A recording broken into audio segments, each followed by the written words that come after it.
الحمد لله نحمده ونستعينه ونستغفره ونعوذ بالله من شرور أنفسنا ومن سيئات أعمالنا من يهده الله فلا مضل له ومن يضلل فلا هادي له وأشهد أن لا إله إلا الله وحده لا شريك له وأشهد أن محمدا عبده ورسوله أما بعد فإن خير الحديث كتاب الله وخير الهدي هدي محمد صلى الله عليه وسلم وشر الأمور محدثاتها وكل محدثة بدعة وكل بدعة ضلالة وكل ضلالة في النار. أعوذ بالله من الشيطان الرجيم. بسم الله الرحمن الرحيم. يا أيها الذين آمنوا اتقوا الله حق تقاته ولا تموتن إلا وأنتم مسلمون. يا أيها الناس اتقوا ربكم الذي خلقكم من نفس واحدة وخلق منها زوجها وبث منهما رجالا كثيرا ونساء واتقوا الله الذي تساءلون به والأرحام إن الله كان عليكم رقيبا. يا أيها الذين آمنوا اتقوا الله وقولوا قولا سديدا يصلح لكم أعمالكم ويغفر لكم ذنوبكم ومن يطع الله ورسوله فقد فاز فوزا عظيما. أما بعد فإن خير الحديث كتاب الله وخير الهدي هدي محمد صلى الله عليه وسلم وشر الأمور محدثاتها وكل محدثة بدعة وكل بدعة ضلالة وكل ضلالة في النار. أعوذ بالله من الشيطان الرجيم. بسم الله الرحمن الرحيم. والسابقون الأولون من المهاجرين والأنصار والذين اتبعوهم بإحسان رضي الله عنهم ورضوا عنه. محترم بزرگوں، نوجوان ساتھیوں، پیارے بچوں، ہر قسم کی تعریفات توصیفات اللہ رب العالمین کے لیے لائق و مناسب ہے، جس نے ہم تمامی حضرات کو اس دنیا فانی کے اندر پیدا کیا، اور ہمیں پیدا کرنے کے بعد اللہ رب العالمین نے ہمیں بیکاروں بے سہارا اور یوں ہی بھٹکتا ہوا نہیں چھوڑا، بلکہ ہماری رشد و ہدایت کے لیے اللہ رب العالمین نے بہت سارے انبیاء کرام کو اس دنیا فانی کے اندر بھیجا، اور انہوں نے ہمارے اور آپ کے سامنے صحیح اور غلط راستے کی نشاندہی کی. بعدہ درود و سلام نازل ہوں اللہ رب العالمین کے بھیجے گئے تمام محبوب پیغمبران اسلام پر، خصوصاً بالخصوص نبیوں کے آخری کڑی رحمت دو عالم تاجدار مدنی جناب محمد عربی صلی اللہ علیہ وسلم کی ذات گرامی پر. محترم سامعین، جیسا کہ ہم اور آپ جس مہینے سے گزر رہے ہیں وہ مہینہ محرم کا مہینہ ہے، اور ابھی ہم نے ماضی قریب میں دیکھا کہ اس مہینے کے اندر خصوصاً 10 محرم کو کیسی کیسی حرکتیں انجام دی گئی، لوگوں نے کیسی کیسی شرارتیں ہمارے اور آپ کے سامنے اسی طرح سے سوشل میڈیا پر کی ہیں. سامعین کرام، محرم کے مہینے میں بجائے اس کے کہ ہم صحابہ کرام کی فضیلتوں کا تذکرہ کرتے، بجائے اس کے کہ ہم صحابہ کرام کے مناقب کا تذکرہ کرتے، بجائے اس کے کہ ہم ان کے لیے بلندی درجات کی دعا کرتے، بجائے اس کے کہ ہم ان کے احسانات سے خود کو زیر بار سمجھتے، مسلمانوں کا ایک طبقہ ایسا ہے جس نے صحابہ کرام کو گالی دینا اپنا شیوا بنا لیا، اور وہ صحابہ کرام جن کے ذریعہ سے قرآن و حدیث کی تعلیمات ہم تک اور آپ تک پہنچی ہے. اگر صحابہ کرام نہ ہوتے تو آج ہم اور آپ مسجد میں بیٹھ کر کے خطبہ نہ سن رہے ہوتے، بلکہ کسی مندر میں یا کسی اور جگہ بیٹھ کر کے مورتیوں کی اور اسی طرح سے دیگر چیزوں کے سامنے سجدہ ریز ہوتے. صحابہ کرام ہی نے ہم تک اور آپ تک قرآن و حدیث کی تعلیمات کو پہنچایا، تب جا کر کے ہم اور آپ آج مسجد کے اندر جمع ہوئے ہیں. انہی صحابہ کرام کو مسلمانوں کا ایک طبقہ گالی دیتا پھر رہا. میرے بھائیوں اور بزرگوں، اسی طرح سے صحابہ اکرام کی تلخیص کرتے ہوئے بہت سارے لوگ یہ کہتے ہیں کہ وہ صحابی اس لیے کہلائے کہ وہ نبی کے دور میں پیدا ہو گئے تھے۔ صحابہ اکرام کی جو فضیلتیں ہیں، ان کے جو مناقب ہیں، ان کی جو فضیلتیں ہیں، وہ اس لیے ہیں کہ وہ نبی کے دور میں پیدا ہو گئے تھے۔ صحابہ اکرام کی فضیلتیں اتفاقی ہیں۔ اگر ہم بھی نبی کے دور میں ہوتے، اگر ہم بھی نبی کے زمانے میں ہوتے تو ہم بھی صحابی ہوتے، ہماری بھی فضیلتیں ہوتی۔ میرے بھائیوں اور دوستوں، ایک بات ہمیشہ ذہن کے اندر رہنی چاہیے کہ جس طرح سے اللہ رب العالمین نے رسول اکرم صلی اللہ علیہ وسلم کی رسالت کا انتخاب کیا ہے، اسی طرح سے صحابہ کرام کی صحابیت کو بھی انتخاب کیا ہے۔ جس طرح سے اللہ رب العالمین نے نبی کریم صلی اللہ علیہ وسلم کو چنا ہے نبی بنانے کے لیے، اسی طرح سے اللہ رب العالمین نے نبی کریم صلی اللہ علیہ وسلم کی صحبت کے لیے صحابہ کرام کا انتخاب کیا ہے۔ صحابہ کرام کا مقام اتفاقی نہیں ہے، صحابہ کرام کا مقام اختیاری ہے، صحابہ کرام کا مقام انتخابی ہے، صحابہ کرام کا مقام استفائی ہے۔ مسند احمد کی روایت ہے، عبداللہ بن مسعود رضی اللہ تعالیٰ عنہ حدیث کے راوی ہیں، وہ کہتے ہیں ان اللہ نظر فی قلوب العباد۔ عبداللہ بن مسعود رضی اللہ تعالیٰ عنہ کہتے ہیں کہ اللہ رب العالمین نے تمام بندوں کے دلوں میں جھانک کر کے دیکھا تو ان میں سب سے بہتر دل والا اللہ رب العالمین کو اگر کوئی ملا تو وہ جناب محمد عربی صلی اللہ علیہ وسلم کی ذات تھی۔ اللہ رب العالمین نے نبی کریم صلی اللہ علیہ وسلم کو اپنی رسالت کے لیے، نبی بنانے کے لیے منتخب کر لیا۔ اس کے بعد اللہ رب العالمین نے محمد کریم صلی اللہ علیہ وسلم کے دل میں جھانکنے کے بعد پھر دوبارہ تمام لوگوں کے دلوں کو دیکھا تو تمام لوگوں کے دلوں میں سب سے بہتر دل والا اللہ رب العالمین کو اگر کوئی ملا تو وہ نبی کریم صلی اللہ علیہ وسلم کے ساتھی تھے، نبی کریم صلی اللہ علیہ وسلم کے صحابہ تھے۔ لہذا اللہ رب العالمین نے نبی کریم صلی اللہ علیہ وسلم کے صحابہ کو رسول اکرم صلی اللہ علیہ وسلم کی صحابیت کے لیے، رسول اکرم صلی اللہ علیہ وسلم کی صحبت کے لیے منتخب کر لیا۔ اب یہ کہنا کہ اگر ہم بھی نبی کے دور میں ہوتے تو ہم بھی صحابی ہوتے، یہ بات بالکل غلط ہے، اس لیے کہ ہم اور آپ اس لائق نہیں تھے کہ اللہ تعالیٰ ہمارا انتخاب کر سکے۔ ہمارے دل اتنے اچھے نہیں تھے جس کی بیس پر اللہ رب العالمین ہمیں اور آپ کو نبی کریم صلی اللہ علیہ وسلم کے زمانے میں پیدا کرتا۔ میرے بھائیوں اور بزرگوں، اس کے باوجود صحابہ کرام کا جو مقام ہے اس کا انتخاب ہوا ہے، صحابہ کرام کے مقام کا سلیکشن ہوا ہے، اس کے باوجود آج مسلمانوں کا ایک طبقہ ایسا ہے جو صحابہ کرام کو گالی دیتا پھر رہا ہے۔ میں آج کے اس خطبہ جمعہ میں پورے دعوے کے ساتھ میں یہ کہہ رہا ہوں، پوری ذمہ داری کے ساتھ میں یہ کہہ رہا ہوں کہ آج جو بھی باتیں کہی جائیں گی، جو بھی دلائل پیش کیے جائیں گے، وہ میں اپنی کتابوں سے نہیں پیش کروں گا۔ آج بات ہوگی تو صرف یاروں کی کتابوں سے ہوگی۔ وہ لوگ جو صحابہ کرام کو برا بھلا کہتے ہیں، انہی کی کتابوں میں، انہی کی کتابوں سے آج میں گفتگو کروں گا۔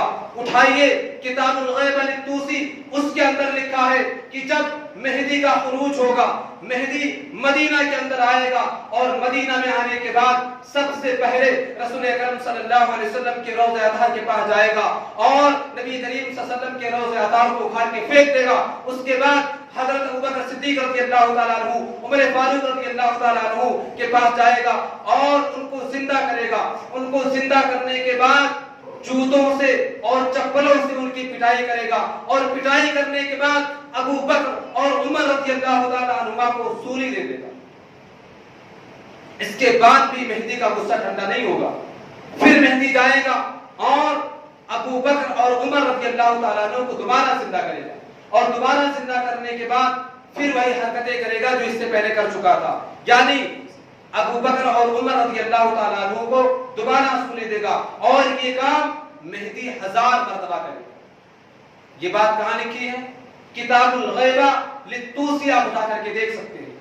اس کے بعد مہدی ثم يذهب الى قبر عائشہ، پھر وہ قبر عائشہ، حضرت عائشہ رضی اللہ تعالیٰ عنہ ام المومنین، تمام مسلمانوں کی ماں، ان کی قبر کے پاس جائے گا اور عائشہ رضی اللہ تعالیٰ عنہ کو زندہ کرے گا اور عائشہ کو زندہ کرنے کے بعد 80 کوڑے حضرت عائشہ رضی اللہ تعالیٰ عنہ کو نعوذ باللہ مہدی مارے گا، 80 کوڑے حضرت عائشہ پر لگائے گا۔ یہ بات شیعہ کی کتابوں کے اندر لکھی ہوئی ہے، کتاب الغیب لتوسیہ اٹھا کر کے دیکھ سکتے ہیں۔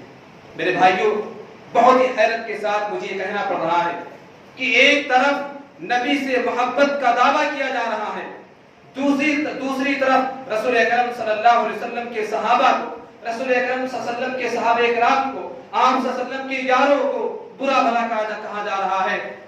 اور کس کی بیس پر کہتے ہیں، کس کا نام لے کر کے کہتے ہیں؟ آج آپ لوگ یہ بھی سنتے چلے، نام ان کا لیتے ہیں کہ گھوڑے سے اس لیے محبت کرتے ہیں کہ اس جیسا گھوڑا حضرت حسین رضی اللہ تعالیٰ عنہ کے نیچے تھا۔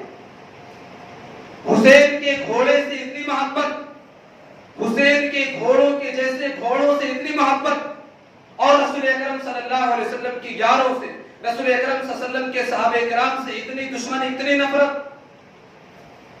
محبوب وہ نہیں ہوتے ہیں جو محبوب کے یاروں سے دشمنی کرتے ہیں، محبوب وہ ہوا کرتے ہیں، عاشق وہ ہوتا ہے جو اپنے عاشق کی گلیوں کا بھی احترام کرتے ہیں، عاشق وہ ہوتا ہے لوگ ان پیروں کو، ان گلیوں کو چومتے ہیں جن گلیوں میں عاشق کے پیر پڑ جاتے ہیں۔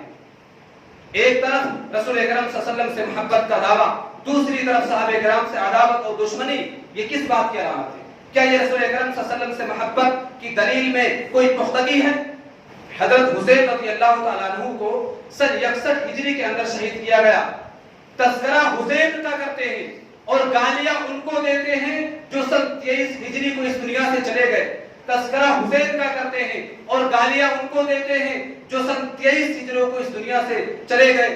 تذکرہ حسین کا کرتے ہیں اور گالیاں ان کو دیتے ہیں جو سن 35 ہجری کو شہید کر دیے گئے۔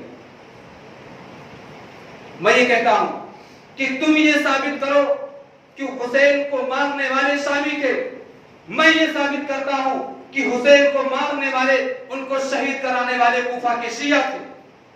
اٹھائیے کتاب یعقوبی کی، یعقوبی نے لکھا ہے کہ جب حضرت حسین رضی اللہ تعالیٰ عنہ کو میدان کربلا میں شہید کر دیا گیا، ان کو اٹھا کر کے، ان کے سر کو اٹھا کر کے رکھا گیا، زین العابدین کو محمل میں لٹایا گیا، لوگ ان کو اٹھا کر کے کوفہ کی طرف لے کر کے چل پڑتے ہیں۔ کوفہ کے بازار میں جب لوگ پہنچتے ہیں، حضرت زین العابدین کچھ لوگوں کے رونے کی آوازیں سنتے ہیں۔ زین العابدین پوچھتے ہیں کہ یہ کون لوگ ہیں، یہ کیوں رو رہے ہیں، کس بات پر رو رہے ہیں؟ فرمایا گیا، ان سے کہا گیا کہ یہ یبکون علی الحسین، یہ حضرت حسین پر رو رہے ہیں۔ زین العابدین نے فرمایا فمن قتلہ اذن، اگر ان رونے والوں نے میرے باپ کو قتل نہیں کیا ہے تو بتلاؤ میں آخر اپنے باپ کے خون کے چھینٹوں کو کس کے دامن پہ تلاش کروں۔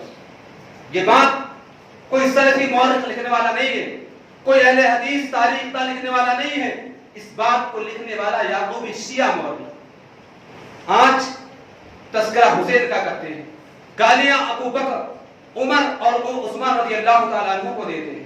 میں یہ کہتا ہوں کہ جاؤ تاریخ کی کتابوں کو اٹھا کر کے دیکھو، حضرت حسین رضی اللہ تعالیٰ عنہ کو مکہ سے کوفہ بلانے والے کون تھے؟ حضرت حسین رضی اللہ تعالیٰ عنہ کے نام پر خط لکھنے والے کون تھے؟ حضرت حسین رضی اللہ تعالیٰ عنہ کو کی بیعت کرنے پر رضامندی ظاہر کرنے والے کون لوگ تھے؟ وہ کون تھے جنہوں نے مسلم بن عقیل کے ہاتھ پر بیعت کی تھی؟ وہ کون تھے جنہوں نے خط کے اندر لکھا تھا قد اینعت الثمار یا حسین فاختم، اے حسین پھل پک چکے ہیں، بس آپ کا انتظار ہے۔ میرے بھائیوں، جب ہم سوال کرتے ہیں، جب ہم پوچھتے ہیں کہ واقعہ کربلا سن 61 ہجری کے اندر پیش آیا اور گالیاں ان کو دیتے ہو جو سن 13 ہجری کے اندر، 23 ہجری کے اندر، 35 ہجری کے اندر شہید کر دیے گئے، آخر ایسا کیوں ہے؟ ان واقعات میں ربط کیا ہے، تعلق کیا ہے؟ آخر ابو بکر و عمر اور عثمان رضی اللہ تعالیٰ عنہ کو گالیاں کیوں دیتے ہو؟ ہمیں یہ جواب دیا جاتا ہے، ہم سے یہ کہتے ہیں کہ ہم ان کو گالیاں اس لیے دیتے ہیں، عمر رضی اللہ تعالیٰ عنہ اور ابو بکر صدیق رضی اللہ تعالیٰ عنہ کا جرم یہ ہے، ان کی خطا یہ ہے، ان کا قصور یہ ہے کہ انہوں نے سب سے پہلے حضرت علی رضی اللہ تعالیٰ عنہ سے خلافت چھینی تھی۔ ابو بکر عمر نے سب سے پہلے خلافت علی سے چھینی تھی، پھر بعد میں چل کر کے یزید نے حضرت حسین سے خلافت چھینی۔ اگر پہلے ابو بکر و عمر نے حضرت علی سے خلافت نہ چھینی ہوتی، یزید کے اندر اتنی ہمت نہیں تھی کہ وہ آگے چل کر کے حضرت حسین رضی اللہ تعالیٰ عنہ سے خلافت چھین سکے۔ آئیے ہم اور آپ یہ جان لیں، اس بات کو جاننے کی کوشش کرتے ہیں کہ کیا واقعی ابو بکر، عمر اور عثمان رضی اللہ تعالیٰ عنہ نے حضرت علی رضی اللہ تعالیٰ عنہ کی خلافت چھین لی تھی؟ اس کی کیا حقیقت ہے؟ اور آج حوالہ اگر میں دوں گا تو صرف اور صرف یاروں کی کتابوں سے، میں اپنی کتاب سے کوئی بھی حوالہ نہیں دوں گا، اور کوئی ماں کا لال ایک حوالہ غلط ثابت کر دے، خدا کی قسم میں منبر پہ قدم رکھنا چھوڑ دوں گا۔ آج بات ہو جائے، آج میں اس مسئلے کو سمجھا کر کے جاؤں گا، آج میں اس مسئلے کی وضاحت کر کے جاؤں گا۔ میں یہ کہتا ہوں کہ حضرت حسین رضی اللہ تعالیٰ عنہ نے جب بغاوت کا علم بلند کیا، حضرت حسین رضی اللہ تعالیٰ عنہ نے جب بیعت کرنے سے انکار کر دی، تو علی رضی اللہ تعالیٰ عنہ تو اس سے پہلے زیادہ حقدار تھے بغاوت کا علم بلند کرنے کے۔ علی رضی اللہ تعالیٰ عنہ خروج کے زیادہ حقدار تھے، علی رضی اللہ تعالیٰ عنہ جنگ کرنے کے زیادہ حقدار تھے، لیکن انہوں نے تو ایسا نہیں کیا۔ اور علی رضی اللہ تعالیٰ عنہ شیر خدا، حیدر کرار، فاتح خیبر اور شیعوں کے بقول لا سیف الا ذو الفقار، اور اسی طرح سے ان کا یہ قول لو اجتمع العالم كله ما خشیت وما بالیت، کہ اگر پوری دنیا کے لوگ ایک طرف ہو جائیں، علی تنہا ایک طرف ہو جائے، علی کو کوئی ڈر نہیں ہے۔ علی رضی اللہ تعالیٰ عنہ اتنے بہادر تھے، اتنے پاورفل تھے۔ میں یہ پوچھتا ہوں کہ جب علی رضی اللہ تعالیٰ عنہ شیر خدا ہے، فاتح خیبر ہے، شیر خدا ہے، سب کچھ ہے، جب خلافت چھینی جا رہی تھی تو لڑے کیوں نہیں تھے؟ جب خلافت چھینی جا رہی تھی تو لڑے کیوں نہیں تھے؟ جنگ کیوں نہیں کی؟ آئیے میں آپ کو بتاتا چلوں کہ علی رضی اللہ تعالیٰ عنہ کتنے بڑے طاقتور تھے۔ میں اپنی کسی کتاب کا حوالہ نہیں، اٹھائیے ملا نعمت اللہ الجزائری کی کتاب الانوار النعمانیہ، ملا نعمت اللہ الجزائری کی کتاب الانوار النعمانیہ کے اندر لکھا ہے کہ حضرت علی رضی اللہ تعالیٰ عنہ اتنے زیادہ طاقتور تھے، اتنے بڑے قوی تھے، اتنے پاورفل تھے کہ جب خیبر کے دن انہوں نے مرحب یہودی کے سر پر تلوار ماری تو وہ تلوار ان کے پورے جسم کو چیرتی ہوئی ان کے پیر سے نیچے نکل گئی۔ اور یہی نہیں، پیر کو کاٹتی ہوئی تلوار نے پہلی زمین کو بھی کاٹ دیا، دوسری زمین کو بھی کاٹ دیا، تیسری زمین کو بھی کاٹ دیا۔ اس طرح سے اس تلوار نے، علی رضی اللہ تعالیٰ عنہ کی تلوار نے ساتوں زمینوں کا سینہ چاک کر دیا۔ اللہ رب العالمین گھبرا گیا۔ اللہ رب العالمین نے کہا جبرائیل جلدی جاؤ، علی غصے میں ہے، جاؤ۔ علی رضی اللہ تعالیٰ عنہ بہت زیادہ ناراض ہو گئے ہیں۔ رب العالمین نے فرمایا جبرائیل جلدی سے جاؤ، علی بہت زیادہ ناراض ہے، بہت غصے میں ہے، اس نے ساتوں زمینوں کا سینہ چاک کر دیا ہے۔ اگر علی کی تلوار بیل کے اس سینگ پر لگ گئی جس سینگ پر بیل نے پوری زمین کو اٹھا رکھا ہے تو یہ پوری زمین شک ہو جائے گی، میرا نبی بھی اس کے اندر غرق ہو جائے گا۔ جبریل امین دوڑتے بھی آئے، بھاگتے بھی آئے، اور انہوں نے اپنا پر حضرت علی رضی اللہ تعالیٰ عنہ کی تلوار کے نیچے رکھ دی، آدھا پر بھی کٹ گیا۔ میرے بھائیوں، یہ بات ہماری کتاب میں نہیں ہے، یہ کسی اہل حدیث، کسی سنی کتاب کے اندر نہیں لکھا ہے۔ اس بات کو لکھنے والے شیعہ مورخ ہیں کہ علی رضی اللہ تعالیٰ عنہ اس قدر طاقتور تھے۔ چلو ہم مانتے ہیں کہ علی رضی اللہ تعالیٰ عنہ اس قدر طاقتور تھے، اتنے پاورفل آدمی تھے۔ میں یہ پوچھتا ہوں کہ جب ابو بکر صدیق رضی اللہ تعالیٰ عنہ، عمر فاروق رضی اللہ تعالیٰ عنہ اور اسی طرح سے عثمان غنی رضی اللہ تعالیٰ عنہ نے جب خلافت چھینی تھی تو علی رضی اللہ تعالیٰ عنہ نے ان سے جنگ کیوں نہیں؟ علی رضی اللہ تعالیٰ عنہ ان سے لڑے کیوں نہیں جب اتنے پاورفل تھے؟ اور یہی نہیں، محسن کاشانی، شیعہ مورخ محسن کاشانی نے اپنی کتاب کے اندر لکھا اذا زلزلت الارض زلزالها کی تفسیر میں کہ ایک مرتبہ ابو بکر صدیق رضی اللہ تعالیٰ عنہ نے حضرت علی رضی اللہ تعالیٰ عنہ کے خلاف مزاج بات کہی۔ علی رضی اللہ تعالیٰ عنہ ناراض ہو گئے، انہوں نے اپنا پیر زمین پر مارا، زمین میں زلزلہ طاری ہو گیا، زمین ہلنے لگی، زمین کپکپانے لگی اور اتنی زور سے کپکپانے لگی کہ مدینہ کی ساری دیواریں گرنے لگی. ابو بکر صدیق رضی اللہ تعالیٰ عنہ ڈر گئے. انہوں نے جا کر کے عمر سے کہا عمر جلدی کرو, علی غصے میں ہے, علی ناراض ہو گیا ہے.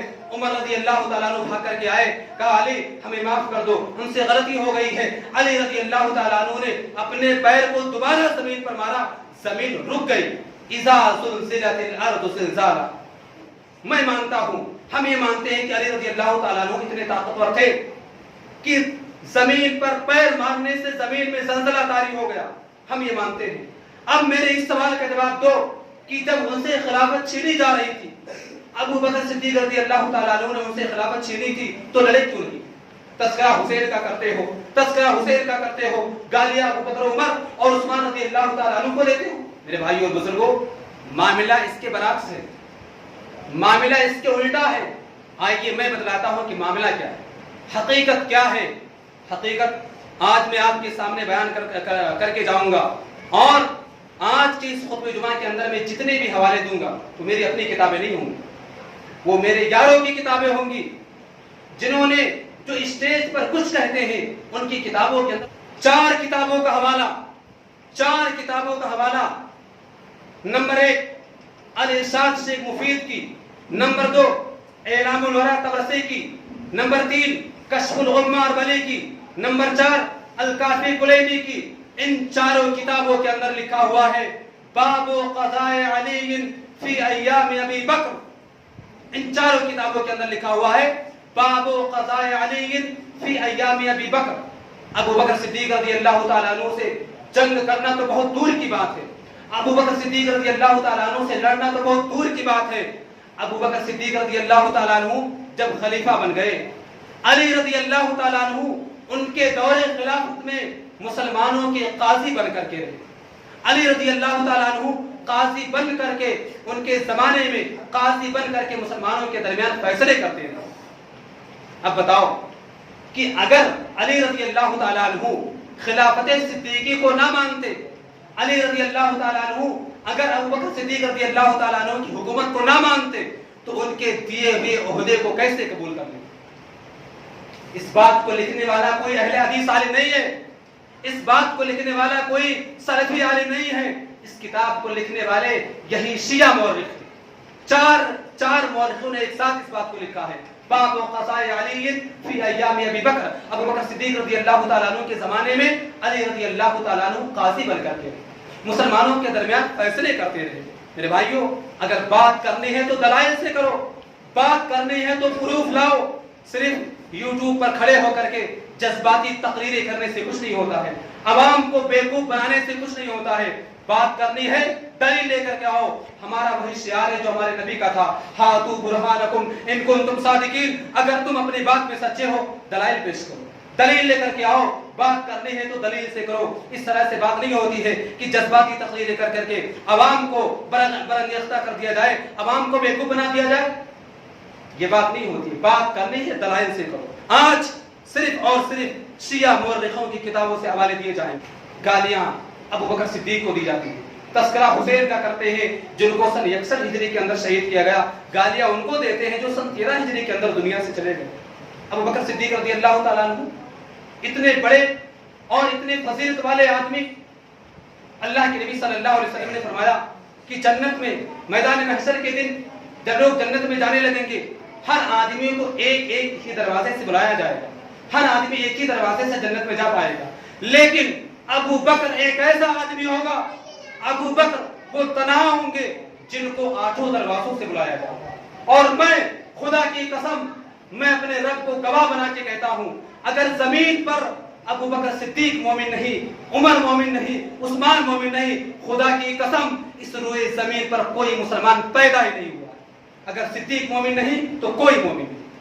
تذکرہ حسین کا کرتے ہیں, تذکرہ حسین کا کرتے ہیں, گالیاں عمر فاروق کو دیتے ہیں, اور یہ جواب دیتے ہیں کہ عمر رضی اللہ تعالیٰ عنہ نے حضرت علی سے خلافت چھین لی. میرے بھائیو اور بزرگوں, آئیے دیکھتے ہیں اس کی حقیقت کیا ہے. شیعہ کے 2 مورخ, نمبر 1 یعقوبی, نمبر 2 مسعودی نے اپنی کتاب مروج الذہب کے اندر لکھا ہے کہ مدینہ کے اندر 4 مرتبہ اگر کسی کو قائم مقام حکمراں بنایا گیا تو وہ علی رضی اللہ تعالیٰ عنہ تھے، 4 مرتبہ۔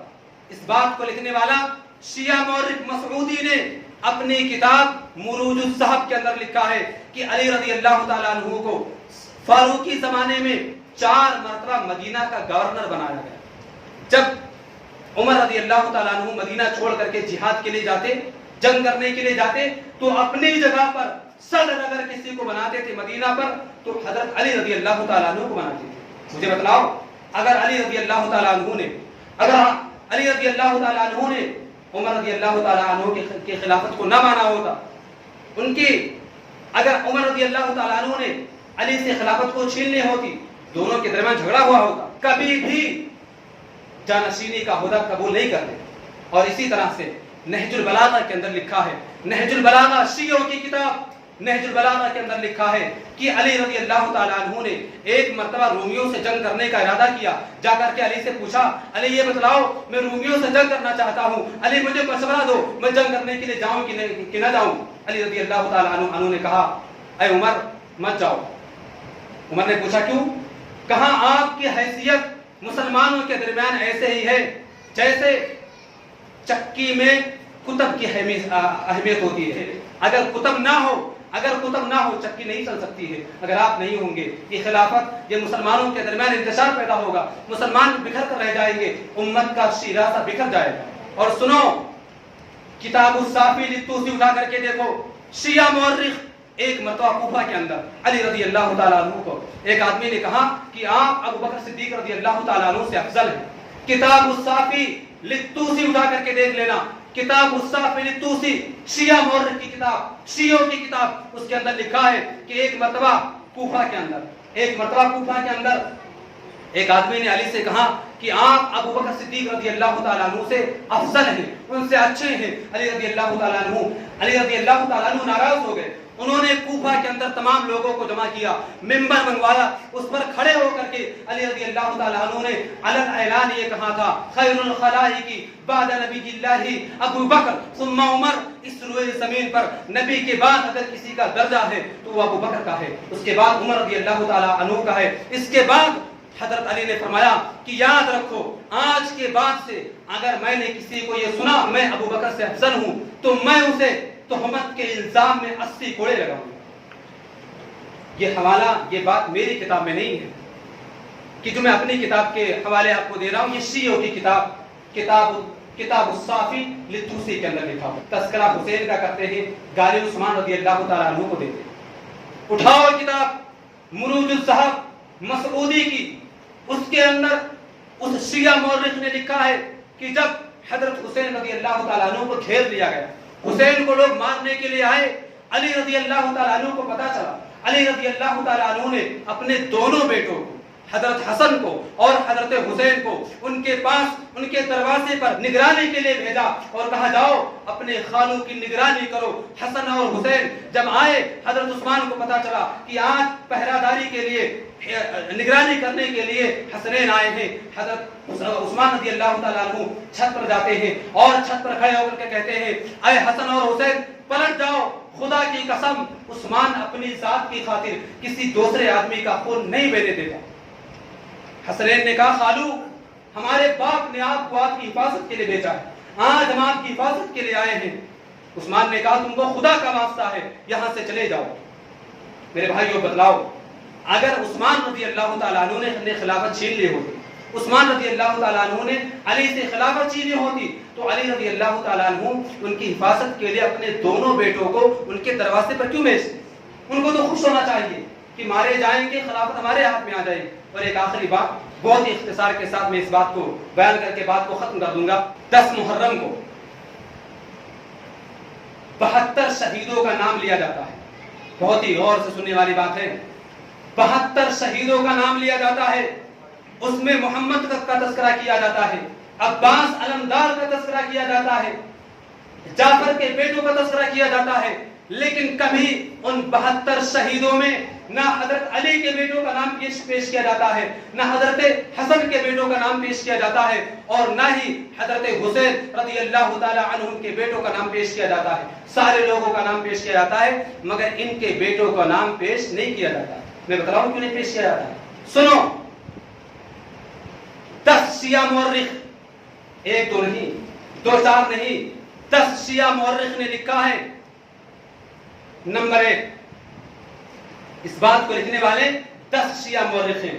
نمبر 1 یعقوبی، نمبر 2 مسعودی، نمبر 3 اربلی، نمبر 4 شیخ مفید تبرسی، اصبہانی، ملا باقر مجلسی، مرزا عباس قمی، دینوری، مرزا تقی ناسخ التواریخ۔ ان 10 شیعہ مورخوں نے لکھا ہے کہ حضرت علی رضی اللہ تعالی عنہ نے جب شادی کی حضرت فاطمہ کی وفات کے بعد، حسنین کے بعد جب علی کے گھر پہلا بیٹا پیدا ہوا، علی رضی اللہ تعالی عنہ نے اپنے اس پہلے بیٹے کا نام جناب محمد عربی صلی اللہ علیہ وسلم کے نام پر محمد رکھا۔ علی کے گھر جب دوسرا بیٹا پیدا ہوا، علی نے اپنے اس بیٹے کا نام ابو بکر رکھا۔ جب تیسرا بیٹا پیدا ہوا، علی نے اپنے اس تیسرے بیٹے کا نام عمر رکھا۔ جب چوتھا بیٹا پیدا ہوا، علی نے اپنے اس چوتھے بیٹے کا نام عثمان رکھا۔ پانچواں بیٹا پیدا ہوا، علی نے اس بیٹے کا نام عباس رکھا۔ پوچھنے والوں نے پوچھا، علی اخرت عمک عباس یا علی، اے علی کیا بات ہے، اپنوں کو پیچھے غیروں کو آگے؟ حضرت علی رضی اللہ تعالی عنہ نے جواب دیا، اخرتہ کما اخرہ اللہ، میں نے عباس کو پیچھے نہیں کیا ہے، عباس کے رب نے ان کے پیچھے کر دیا ہے۔ آگے چلیے، حضرت حسن کے گھر بیٹا پیدا ہوا۔ حضرت حسن رضی اللہ تعالیٰ عنہ اپنے اس بیٹے کو لے کر کے اپنے باپ کے خدمت میں آتے ہیں، حضرت علی کے پاس آتے ہیں اور کہتے ہیں، بابا اللہ رب العالمین نے یہ پہلا بیٹا نوازا ہے، اس کا نام کیا رکھیں؟ علی رضی اللہ تعالیٰ عنہ نے حسن کے پہلے بیٹے کا نام حسن ہی رکھا، جو تاریخ میں حسن مثنیٰ کے نام سے مشہور ہوا۔ اسی طرح سے جب حسن کے گھر دوسرا بیٹا پیدا ہوا، علی نے اس کا نام ابو بکر رکھا۔ حسن کے گھر جب تیسرا بیٹا پیدا ہوا، علی نے اس کا نام عمر رکھا۔